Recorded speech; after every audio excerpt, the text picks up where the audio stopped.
Okay, so I quickly went through Fast Math, as I said, is a math fact fluency program really targeted to help students in grades 2 and up build and achieve math fact fluency in 10 minutes a day.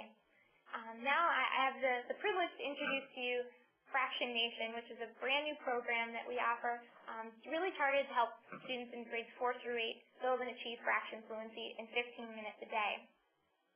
Now, fraction fluency, the National Math Panel defines fraction fluency as really having two key pieces: conceptual understanding as well as procedural knowledge. And what we want is really students to have confidence and efficiency with fractions. We want them to know that 1/2 is greater than 1/4 and know that with confidence. So fractionation, we've been working on it for over 3 years, and it's based on a solid research foundation based on 4 core principles. The first being strong visual models. And there's a lot of research out there that talks about visual models within mathematics and their effectiveness, but then the number line in particular, the National Math Panel calls out as the proven effective mechanism for teaching fractions and decimals. So we do cover many of the different models within fractionation, but we focus primarily on the length model using these fraction strips as well as number lines.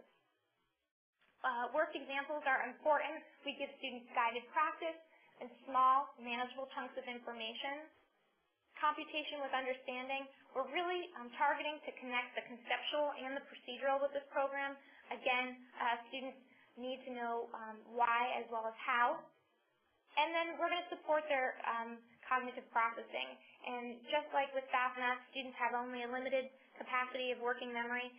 Fractions and decimals can be particularly taxing on the working memory, and we want to free up that working memory so that they can succeed in algebra. And the research shows that technology can help. So fractionation, in terms of its content, is comprehensive and organized, and there are 3 key areas: quantity, equivalence, and addition and subtraction. And these three areas break down into 9 topics within the program.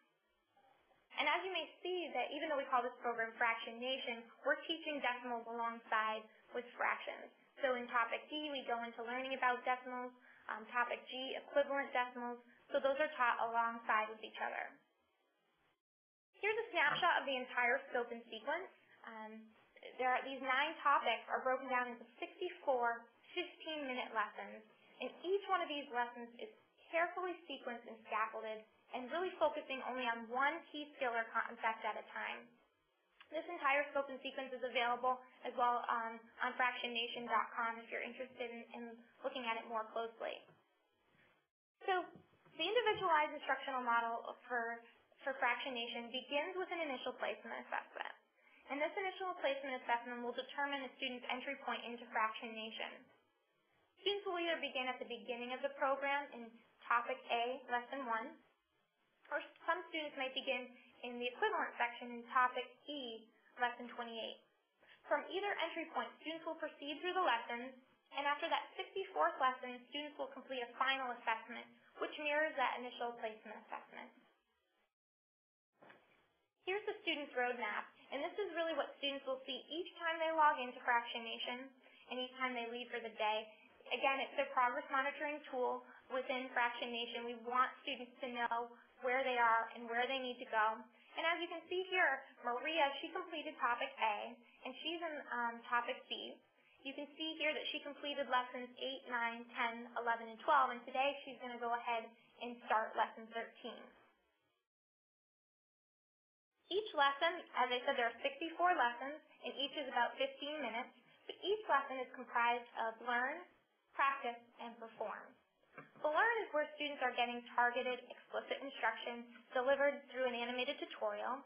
The practice is where students are getting guided, adaptive practice through interactive activities. And then finally, we ask students, hey, show us what you know, and we give students a performance assessment. I want to talk about quickly that Fast Math is really tracking students' performance and progress throughout the entire program. And as you can see here, this is a student who completed topic A and struggled with lessons 4 and lesson 7.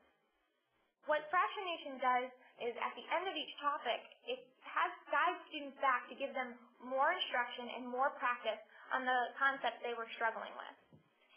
of this information for the students who are struggling on certain lessons is reported immediately to the teacher in that Scholastic Achievement Manager.